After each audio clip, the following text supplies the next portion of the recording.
दूसरी शादी का ख्वाब निकाल दो जहन से। तलाक देने की सूरत में उन्हें अपनी आधी जायदाद से हाथ भी धोना पड़ सकता है। इन मर्दों को जो है मुश्किलात का सामना करना पड़ सकता है। कौन सी जायदाद है जिससे वो अब हाथ धो बैठेंगे? इस्लामाबाद हाई कोर्ट में खातून की तरफ से दायर की गई। सारे ममालिक में जो है वो मैट्रिमोनियल प्रॉपर्टी या मैरिटल प्रॉपर्टी का कॉन्सेप्ट है। प्रॉपर्टी मियाँ के नाम है, बीवी के नाम है, दोनों के नाम है, उसमें औरत का आधा हिस्सा होना चाहिए। यूनिवर्सिटीज़ में, कॉलेजेस में अवेयरनेस दी जाए कि जो मैरिटल प्रॉपर्टी है उसमें खातून का हिस्सा होना चाहिए। खबरदार, होशियार हो जो तैयार। दूसरी शादी का ख्वाब निकाल दो जहन से। वो मर्द जिन्होंने ये सोच रखा है कि शायद पहली बीवी को तलाक देने के बाद वो दूसरी शादी कर लेंगे, तो फिर ये बात जहन में रखें कि अब शादी के बाद तलाक देने की सूरत में उन्हें अपनी आधी जायदाद से हाथ भी धोना पड़ सकता है। इस्लामाबाद हाई कोर्ट का एक मुनफरिद और अनोखा फैसला सामने आया। ये दरख्वास्त गुजार कौन थी, अदालत में क्या हुआ मामला, इन तमाम चीज़ों पे बात करने के लिए मेरे साथ मौजूद हैं advocate Supreme Court Naseer Kambo साहब। इनके हवाले से जानते हैं कि अब किन लोगों को, किन मर्दों को जो है मुश्किलात का सामना करना पड़ सकता है और वो कौन सी जायदाद है जिससे वो अब हाथ धो बैठेंगे। अस्सलाम वालेकुम नसीर साहब। जी वालेकुम। नसीर साहब, इस्लामाबाद हाई कोर्ट का एक फ़ैसला आया जिसमें बताया गया कि तलाक देने की सूरत में अब मर्द को अपनी आधी जायदाद जो है वो अपनी मुतल्लका को देनी पड़ेगी। ये क्या मामला क्या है, इस पर कुछ थोड़े से बताएं। जी बिस्मिल्लाहिर्रहमानिर्रहीम। ये बेसिकली इस्लामाबाद हाई कोर्ट में रिट पिटीशन दायर हुई थी जिसका टाइटल है अमारा वकास वर्सेस वकास रशीद। बेसिकली अमारा वकास खातून ने दावा दायर किया था फैमिली कोर्ट इस्लामाबाद में। उसमें ये अलज किया था कि मेरी शादी हुई थी और 2015 में, और दोनों जो थे पाकिस्तान एयरफोर्स में ऑफिसर थे, तो लिहाजा 7 साल ये इकट्ठे रहे और 2021 में ये बच्चे लेके खातून अलहदा हो गई और इसने दावा दायर कर दिया कि मेरा सामान जहेज़ जो मैंने वालदैन ने मुझे बना के दिया था, या जो मैंने अपनी जॉब के दौरान अपने पैसों से बनाया था, या जो मैंने घर की चीज़ें बनाई थी, वो चीज़ें हैं, वो क्लेम है मेरा 16,90,000 का, या मुझे ये चीज़ें दिलवाई जाएँ या 16,90,000 रुपया इसका अल्टरनेट दिलवाया जाए। और उसमें ये भी अलज किया था खातून ने कि मेरे कमेटी के पैसे जो मैंने सेविंग करती रही हूँ, मेरी शादी के टाइम सलामियों के पैसे, या मैंने जो गाड़ी में 5 लाख रुपया डाउन पेमेंट में मैंने डाला तो 5 लाख रुपया वो, तो ये सारा क्लेम था। अच्छा, उसमें फैमिली कोर्ट ने उस खातून को मेंटेनेंस तो डिग्री कर दिया बच्चों का, तो लेकिन जो डावरी आर्टिकल या पर्सनल बिलोंगिंग की हद तक अदालत ने जो अल्टरनेट अमाउंट मांगी थी उसका 100% की बजाय 30% डिग्री कर दिया, जिस पे खातून जो थी वो अपील में चली गई और एपेलेट कोर्ट ने जो था वो खातून का डावरी आर्टिकल और पर्सनल बिलोंगिंग का जो क्लेम था वो खारिज कर दिया और 30% भी खारिज कर दिया और मेंटेनेंस जो था वो बरकरार रखा, जिसकी बाबत ये रिट पिटीशन जो थी इस्लामाबाद हाई कोर्ट में खातून की तरफ से दायर की गई, जो कि ऑनरेबल जज जस्टिस मोहसिन अख्तर कयानी साहब ने जिसको डीपली सुना। एक तो इस केस के फैक्ट्स पे अदालत ने, जो इस्लामाबाद हाई कोर्ट ने या फैमिली कोर्ट ने जो फैसले दिए थे खातून के ख़िलाफ़,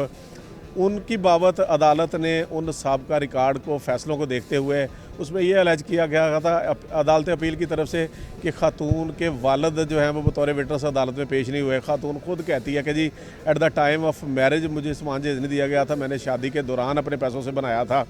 तो लिहाजा अदालत ने जो अदालत अपील का ये कह के खारिज कर देना कि उसका बाप पेश नहीं हुआ, ये शादी के वक्त तो सामान जहेज दिया नहीं गया, बाद वाली चीज़ें जो सामान जहेज में नहीं आती, तो अदालत ने उसमें जो सामान जहेज या औरत को जो गिफ्ट दिए जाते हैं उसको डील करने वाला जो कानून है वो dowry and bridal gift restriction act है 1976 का, उसमें बड़ा वादे लिखा गया है कि जो भी शादी पे या शादी के बाद औरत को सामान जहेज की सूरत में कोई चीज़ें दी जाती हैं वालदैन की तरफ से या औरत खुद बनाती है, वो सारी जो है वो डावरी आर्टिकल में आती हैं। और ये भी साथ लिखा गया है कि ये चीज़ें सारी औरत की एक्सक्लूसिवली मलकियत में आती हैं। इसी तरह फिर ये तो हो गया, लेकिन अब मर्द की जायदाद में से आधा हिस्सा क्यों? हाँ, अच्छा, अब इसमें जो गाड़ी का 50%, जो गाड़ी में 5 लाख औरत ने इन्वेस्ट किया था, जो औरत कहती है कि ये गाड़ी इसके पास है, गाड़ी इसके नाम है, 5 लाख इसमें मेरा है, तो ये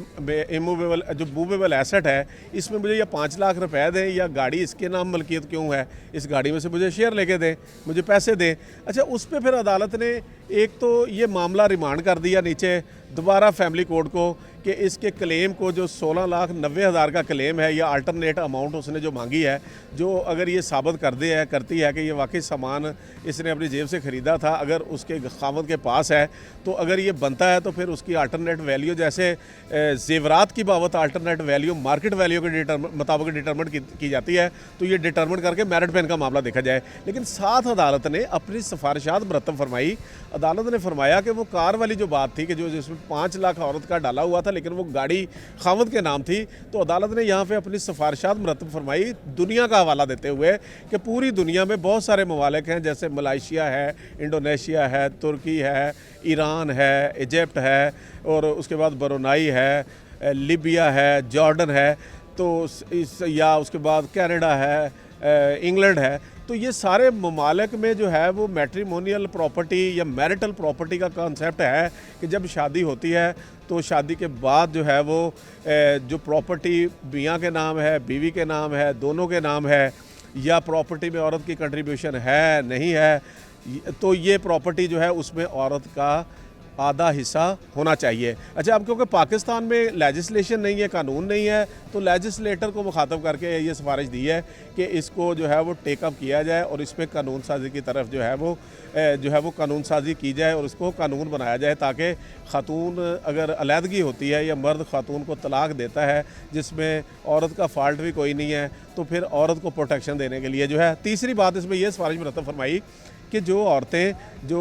शादी होती है उसका अपना पर्सनल स्टेटस होता है, वो प्रोफेशन होता है, ऑक्यूपेशन होता है या बिज़नेस होता है जो कि उनका इंडिपेंडेंटली होता है, तो उन पैसों की बाबत या उस आमदन की बाबत जो कि एक्सक्लूसिवली औरत की मलकियत होती है उसकी बाबत भी उसकी प्रोटेक्शन होनी चाहिए। और ये भी सिफारिश मुरतब फरमाई कि जो निकाहनामा है, निकाहनामा के अंदर जो एक कॉलम 18A जनरेट किया जाए जिसमें जो है वो मर्द की तरफ से eight the time of marriage ये कमिटमेंट होनी चाहिए कि बिल्कुल जी मैं अंडरटेक करता हूँ कि आज शादी हो रही है, तो आज शादी के बाद जो भी प्रॉपर्टी बनेगी वो उसमें खातून की चाहे फाइनेंशियली कंट्रीब्यूशन ना भी हो, खातून शादी के बाद सेक्रीफाइस करती है, बच्चे पालती है, घरदारी चलाती है और खामद को बाहर के काम करने में कंफर्ट देती है, तो वो प्रॉपर्टी किसी के नाम भी हो तो उसमें औरत को जो है वो शेयर जो है वो उसकी प्रोटेक्शन की बात की गई है कि आधा होना चाहिए। और निकाहनामे में कॉलम नंबर 18 जो है ना, उसमें अदालत ने कहा कि इस कॉलम के ज़रिए भी इसको फिल करके जो है वो मौजूदा निकाहनामे कॉलम नंबर 18 के ज़रिए भी प्रॉपर्टी, मैरिटल प्रॉपर्टी के राइट को जो है वो प्रोटेक्ट किया जा सकता है। और इसी तरह अदालत ने ये भी फरमाया कि यूनिवर्सिटीज़ में, कॉलेजेस में जो है वो सिलेबस के तौर पे पढ़ाया जाए, अवेयरनेस दी जाए कि जो मैरिटल प्रॉपर्टी है उसमें खातून का हिस्सा होना चाहिए। अच्छा, मुझे अब ये बताएं, एक तो विरासती जायदाद होती है, पहले इस पर बात कर लेते हैं, फिर मैं इस जो फैसला, इसके कुछ सवाल जहन में आ रहे हैं उस पर बात करते हैं।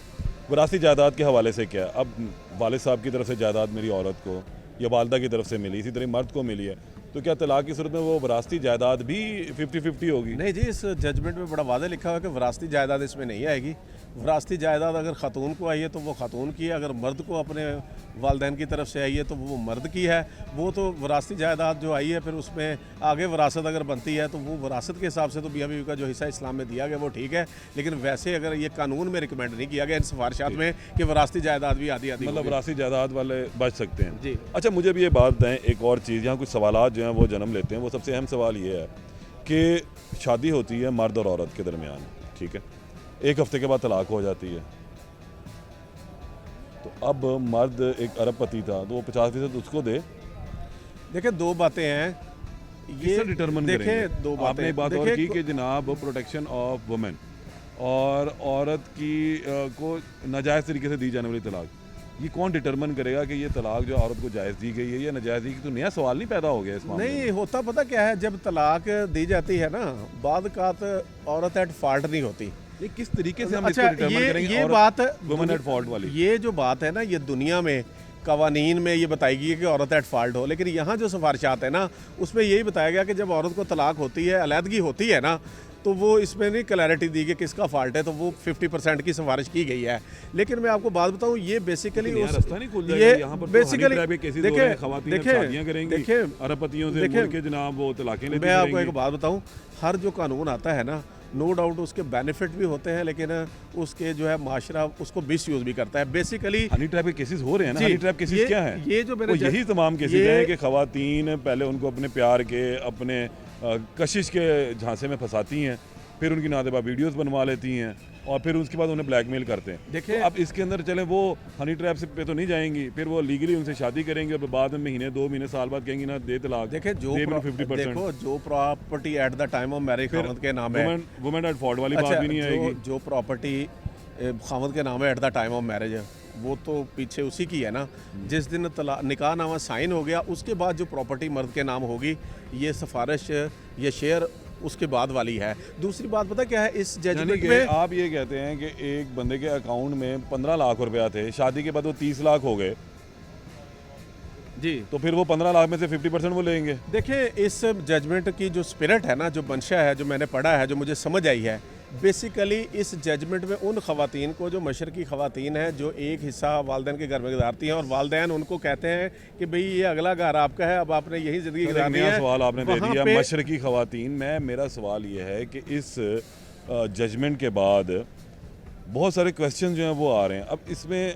बेसिकली सिफारशात दी गई हैं, अभी सिफारशात जाननी है। उसके अंदर उलमा कौंसिल आ जाएगी, शरीयत कोर्ट आ जाएगी, सेनेट आ जाएगी, कौमी असम्बली लेजिस्लेटर्स आ जाएंगे, वो बनाएंगे, एक प्रॉपर काम होगा। ये क्या ये तमाम सवालात जो इस वक्त मैं आपसे कर रहा हूँ, ये तमाम सवालात उन तमाम चीज़ों के अंदर जो हैं वो रखे जाएंगे या रखे जाने चाहिए नहीं? बिल्कुल, क्योंकि इस तरह तो फिर एक नया बिगाड़ नहीं आ जाएगा। देखिए बात पता क्या है, ये सिफारशात जो है ना, ये एक डिबेट है माशरे में, और ये डिबेट मैं समझता हूँ कि डिबेट हमेशा किसी भी माशरे में एक अच्छी चीज़ होती है। और इसमें जो है वो ख़वातीन जो है हमारे मुल्क का 54% है, उनमें जो वैसे 50% है ऑलरेडी, ठीक है ना। तो उनको मैं समझता हूँ कि जो ख़वातीन जब 20 साल बाद खावत से अलहदा हो जाते हैं, तलाक हो जाती है, पीछे वालदैन की तरफ जाती हैं, वालदैन फौत हो चुके होते हैं, बहन भाइयों की शादियां हो चुकी होती हैं, तो वो बेचारी जो है वो सड़क पे होती है और उनका कोई पुरसाने हाल नहीं होता। तो मैं समझता हूँ ऐसी ख़वातीन को इस्तेहसाल से बचाने के लिए एक तरह से एक प्रोटेक्शन है कि ऐसी ख़वातीन जो है वो अपना अगर जिंदगी शादी ख़त्म भी होगी है तो अपनी एक इंडिपेंडेंट लाइफ शुरू कर सकती है। आपकी बात वकील साहब एक और काटूँ, इसके अंदर एक और सवाल मेरे जहन में आया आपकी बात से। आपने कहा 20 साल के बाद उसको तलाक होती है। देखिए 20 साल के बाद अगर तलाक होगी तो उसके बच्चे भी जवान होंगे, और अमूमी तौर पे ऐसे बच्चे जो होते हैं वो माँओं का ही साथ देते हैं। तो वो इस स्टेज पे पहुंच चुके होते हैं कि वो अपनी माँ को एक बेहतर जो उनसे लिविंग स्टाइल दे सकते होते हैं। ये तो मेरे ख्याल में जिनकी शादी जो है वो 4-6 महीने, 2 साल, 3 साल में जिनमें छोटे बच्चे हों, उसमें वुमन को प्रोटेक्शन देने की हद तक तो फिर बेहतर होगा। देखिए 20 साल के बाद जिसकी तलाक हुई, देखिए लाजमी नहीं कि 20 साल बतौर मिसाल एक फिगर की जो है मैंने बात कर रहा कोड हूं किया है, वो 5 साल हो सकती है, 10 साल हो सकती है, 15 साल हो सकती है। कहीं पे बच्चे बाप के साथ होते हैं, कहीं पे माँ के साथ होते हैं। तो मकसद कहने का ये है कि अगर बच्चे भी हैं तो वो भी तो माँ को मोहताजी है ना बच्चों की। तो maintenance मकसद है ये है कि औरत मेंटेनेंस तो खातून को जब खावत से तलाक होगी इद्दत के 3 महीनों के बाद उसका तो मेंटेनेंस बंद हो गया ना। बच्चों का मेंटेनेंस तो वो बच्चों का है ना, बाप बच्चों को किस शेप में देता है। मकसद पता क्या है, हर बंदा जो है ना उसकी ख्वाहिश होती है कि मेरे पास इतने वसाइल हों कि मेरे किसी के सामने हाथ ना फैलाना पड़े। तो ख़वातीन जो जिनको तलाक हो जाती है, जो खावत जिनको अलहदा कर देते हैं, तो ऐसी ख़वातीन को माशरे में जो है वो अपनी एक इंडिपेंडेंट लाइफ गुजारने की तरफ मैं समझता हूँ ये एक मूव है। इस फैसले से ये एक अच्छा आंसर नहीं सामने आएगा कि जो मर्द याशियों के लिए ख़वातीन को इस्तेमाल करते हैं और फिर 4 महीने 6 महीने के बाद उन्हें तलाक दे देते हैं, 2 साल बाद तलाक दे देते हैं, ये उससे फ़र्क पड़ेगा? देखिए बात पता क्या है हारून भाई, हमारे मुल्क में कवानीन तो हर बात पे हैं, लेकिन बहुत सारे कल्चरली बैरियर हैं जो कि उन कवानीन की, उन कल्चरली बैरियर के सामने एक नहीं चलती। अब देखो ना, खतून की प्रोटेक्शन तो इस्लाम में हक महर की सूरत में हम निकाह नामे में हम नॉमिनल सा हक महर लिख देते हैं। जबरदस्ती। अच्छा, निकाह नामे में सारे काम हम लोग कर रहे होते हैं शादी के दौरान। अच्छा, तो हक महर, गैर इस्लामी, हालांकि हक महर जो है, मैं आपकी बात काट रहा हूँ, सारे काम शादी के दौरान गैर इस्लामी हो रहे होते हैं, हक महर इस्लामी लिखवा लेते हैं। मैं समझता हूँ कि अगर निकाह नामे में हक महर की सूरत में रुपया, पैसा, जेवरात, प्रॉपर्टी की सूरत में औरत को प्रोटेक्ट किया जाए, निकाह नामे का जो कॉलम है, जो मेंटेनेंस की सूरत में उसको जो है वो प्रॉपर प्रोटेक्ट किया जाए, जो गिफ्ट हैं, तहाइफ हैं, वो औरत को जो है वो मिलते हैं, वो औरत को ही दिए जाएं। तो मैं समझता हूँ कि इस्लाम ने औरत की प्रोटेक्शन जो है वो बहुत सारे, लेकिन ये क्या है कल्चरली इन चीज़ों को ऑब्जर्व नहीं किया जाता। तो इसी तरह ये जो डिबेट है ना माशरे में, सबसे पहले किसी भी कानून को बनवाने के लिए माशरे में लोगों को मेंटली प्रिपेयर करना पड़ता है, कैंपेन के ज़रिए तैयार करना पड़ता है। अगर वो मेंटली डिबेट होनी चाहिए, अगर मेंटली वो कन्विंस ही नहीं है, प्रैक्टिकली चीज़ों पे अमल ही नहीं होता, तो एक और भी आप कानून बना लेंगे तो वो चीज़ें नहीं होनी। मकसद ये है कि माशरे में ये डिबेट होनी चाहिए और ऐसी ख़वातीन जो है वो बाद में माशरे के रहमो करम पे जो है उनका इस्तेहसाल हो रहा है, लोगों के घरों में काम करने पे मजबूर होती हैं अपनी ज़िंदगी गुजारने के लिए और उनको कोई पूछ नहीं रहा होता, तो ऐसी ख़वातीन को जो है मैं समझता हूँ कि एक इंडिपेंडेंस है, प्रोटेक्शन है और मैरिटल प्रॉपर्टी जो उसने सर्व किया होता है खामद एक को, सवाल और, तो उसमें मैं समझता हूँ उसका शेयर है। एक बंदे के पास है ही नहीं जिसका नॉर्मली मुंडा खराब हो रहा है, ਵਿਆਹ कर ਦਿਓ ਉਹਦੇ ਤੇ पहले ऑलरेडी कुछ नहीं थी, 6 महीने बाद तलाक होगी, ਉਹਨੂੰ ਕੀ ਲੱਭੇਗਾ? नहीं तो वहाँ तो वो प्रॉपर्टी नहीं है तो उसको क्या, तो मैं लड़के के बाप से लेने चाहिए ना पैसे। देखें वो बातें, ये वो बातें हैं कि जो माशरे की देखिए जो ये बात है ना कि मैरिटल प्रॉपर्टी में 50% है, ये माशरे का एक मोस्ट ऑफ पोर्शन है जिनको ये एड्रेस कर रहा है और इसका फ़ायदा इस कानून का माशरे के बहुत सारे जो वो पहलू हैं कि जिनमें वो मिसयूज़ भी किया जा सकता है, तो लिहाजा कोई भी कानून उसके जो है वो अच्छे समरात जो है मैं समझता हूँ जिस मंशा के तहत, जिस स्पिरिट के तहत बनाया जाता है, जो ये सिफारिशात हैं उसमें भी उन ख़वातीन को एड्रेस किया गया है कि जो ख़वातीन एक मेजर पोर्शन खामद के साथ गुजार देती हैं, सेक्रीफाइस कर देती हैं और बिला वजह उनको तलाक दे के जो है वो बिठा दिया जाता है उनके वालिदैन के घर और वहाँ पे पीछे वालिदैन होते नहीं, बहन भाई उसको परेशान हाल नहीं करते, तो ऐसी ख़वातीन जो है मैं समझता हूँ वो काबिले तरस होती है, उनको माशरे में छोड़ने की बजाय उनको कानूनी प्रोटेक्शन देने की जरूरत है, मैरिटल प्रॉपर्टी में उसको शेयर दिया जाए। बहुत शुक्रिया, नसीर कंबो साहब मेरे साथ मौजूद थे। इस्लामाबाद हाई कोर्ट के इस फैसले के हवाले से जो है ये चीज़ तो क्लियर हुई कि जो विरासती जायदाद है उसमें तलाक लेने वाली या तलाक शुदा खातून का कोई हक़ नहीं होगा, लेकिन अगर उस खातून को किसी बग़ैर किसी वजह के या जो नॉर्मली हमारे यहाँ चलता है लड़ाई झगड़े के बाद ये तलाक दे दी जाती है मर्द की जानिब से, तो उसमें साहिब हैसियत मर्द जो हैं अब उनको अपनी उसका 50% देना पड़ेगा जो खातून की फलाह बहबूद के लिए इस्तेमाल होगा। तो हम इस हवाले से अदालत ने इस केस को नीचे रिमांड भी किया और साथ में कुछ सिफारिशात भी जो है कही हैं और ये कहा है कि अब लेजिस्लेटर्स को यानी कि कानून साज़ों को इस हवाले से जो है अब कानून साजी करनी चाहिए। दुनिया भर के जो ममालिक हैं उनके इस हवाले से कवानीन का भी हवाला दिया गया, तो हम अब देखते हैं कि पाकिस्तान में इस कानून का किस तरह से इस्तेमाल होता है और कब जो है हमारे कानून साज इसके ऊपर तवज्जो देंगे और ख़वातीन का इस्तेसाल होने से बचाने के लिए जो है कोई अमली इक़दामात भी सामने आएंगे। दोबारा मुलाकात होगी, अल्लाह निगहबान।